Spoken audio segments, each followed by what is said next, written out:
হরিদয়াল রামের সাথে আর ভাই লক্ষ্মণের সাথে। মাধব দিয়া এইবার বলতেছে জয় সিদ্ধ রামের কাছে যে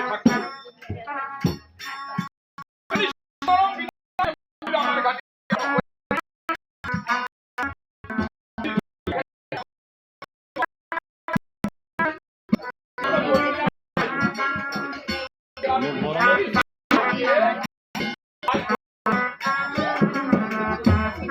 দয়াল সিন্ধু রাম বলতেছে যে মাধব আজকে আমিও তোর ঘাটে বিনা করিতে আসছি, আমিও কোনো করিতে আসি নাই, তুই আমাকে বিনা পার করে দাও, তাহলে আমি কি করবো জানিস? এইবার আমি তোর সাথে একটা কথা দিলাম, তুই আমায় বিনা করিতে পার করবি, আর আমি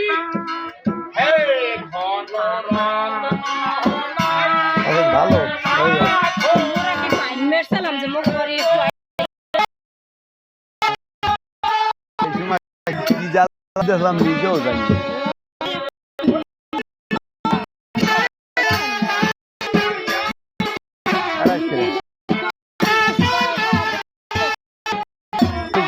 কিন্তু কি সমস্যা